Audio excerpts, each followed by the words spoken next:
दोस्तों एक कॉमन सवाल जो अक्सर मुझसे पूछा जाता है कि सर जी अगर हम करेक्शन करवाने के लिए जाते हैं तो हमारी करेक्शन कितने दिन में हो जाएगी, मतलब हमारी करेक्शन होने में कितना टाइम लग जाएगा, आप हमें एग्जैक्टली बता दीजिए। तो नमस्कार दोस्तों, आज इस वीडियो में मैं आपको ये चीज़ें प्रूफ करके दिखाऊंगा कि किसी काम को होने में कितना टाइम लग सकता है।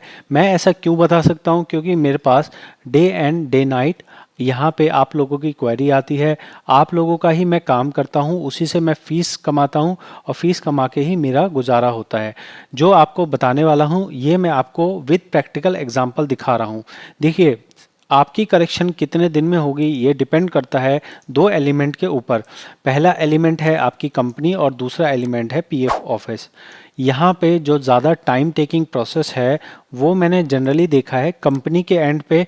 कंपनी के एंड पे ये प्रॉब्लम होती है कि आपकी कंपनी जो है आपकी रिक्वेस्ट को एक्सेप्ट करने में बहुत टाइम लगाती है। इसकी वजह क्या है? इसकी वजह पीएफ ऑफिस ने यहाँ पे एक बेकार सिस्टम लगा रखा है जिसमें पीएफ ऑफिस कहता है कि आप सिर्फ इस रिक्वेस्ट को ई साइन से ही अपडेट कर सकते हैं, एक्सेप्ट कर सकते हैं।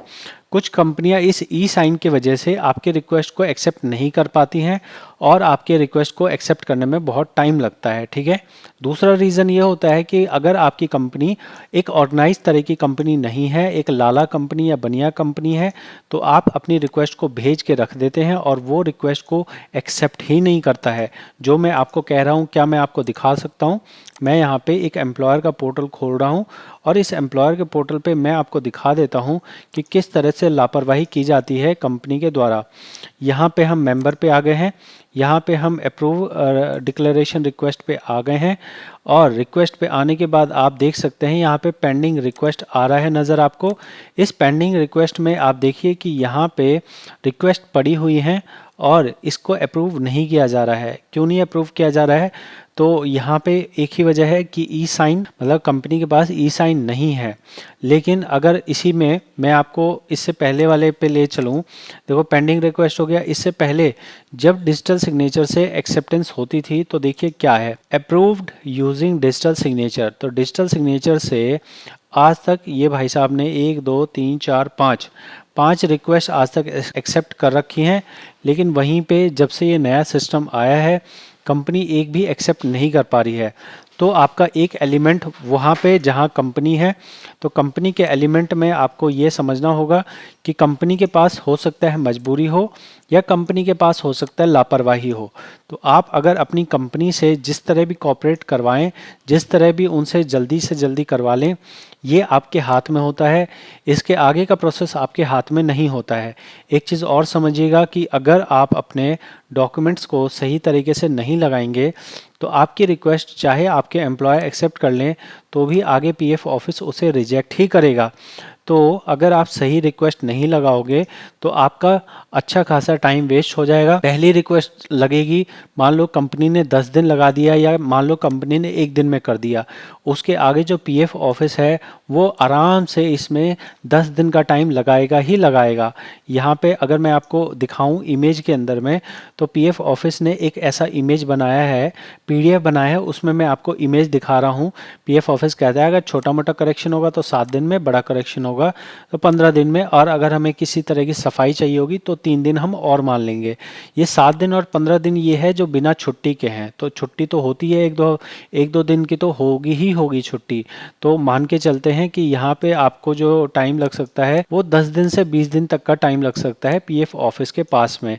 तो कृपया करके अपने डॉक्यूमेंट्स को सही तरह से लगाइए ताकि आपकी रिक्वेस्ट एक बार में ही आपकी कंपनी एक्सेप्ट कर ले और उसके बाद वो रिक्वेस्ट आगे चली जाए। मैंने यहाँ पे पूरी लिस्ट बना रखी है, प्लेलिस्ट, इसमें से आप जाके देख सकते हैं कि किस तरह से सही डॉक्यूमेंट लगाए जाते हैं। मैं यहाँ पे नई वीडियोस भी बना रहा हूँ। जून 2024 लगभग आ चुका है और इस जून 2024 में आज के दिन में जिस चीज़ के लिए जो डॉक्यूमेंट चाहिए उसके लिए नई लेटेस्ट वीडियो बन रही है। कृपया करके नई वीडियोस को देखिए, उसमें जो डॉक्यूमेंट बताए गए हैं उसको लगाइए, उसके बाद ही आप अपनी करेक्शन रिक्वेस्ट लगाइए। अगर इस प्रोसेस में रिक्वेस्ट लगाने में आप मेरी हेल्प चाहते हो, दोबारा समझिएगा, कुछ लोग समझते नहीं हैं, वो सीधे बोलते हैं, कितने पैसे लोगे मेरा फादर नेम ठीक करने के? ऐसा लगता है जैसे मेरे ही रजिस्टर पे उनके फादर का नेम लिखा है और मैं ही यहाँ पे ठीक करके उनको दे दूंगा। तो मैं आपके लिए एक रिक्वेस्ट लगाने जितना काम कर सकता हूँ और आपके सिस्टम में क्या सही है क्या गलत है ये बता सकता हूँ, लेकिन ऐसा मेरे पास कोई पावर नहीं है कि आपने मुझे पैसे दिए और इधर मैंने आपके फादर नेम ठीक कर दिया। मैं आपके लिए प्रोसेस बता सकता हूँ और प्रोसेस को करके ऑनलाइन में रिक्वेस्ट लगा सकता हूँ। अगर आपकी कंपनी एक्सेप्ट नहीं करेगी तो उसमें मैं कुछ नहीं कर सकता, अगर पीएफ ऑफिस उसे रिजेक्ट कर देगा तो उसमें मैं कुछ नहीं कर सकता। मेरे पास से अगर आप सही तरह से रिक्वेस्ट लगाना चाहें तो मैं वो आपके लिए फ़ीस लेकर कर सकता हूँ। बाकी आप इस वीडियो में कितना समझे हैं, आपको इस वीडियो से कितना फ़ायदा हुआ है, ये आप कमेंट में बता सकते हैं और चैनल को सपोर्ट करने के लिए सब्सक्राइब कर सकते हैं। मिलते हैं अगली वीडियो में। बहुत बहुत धन्यवाद।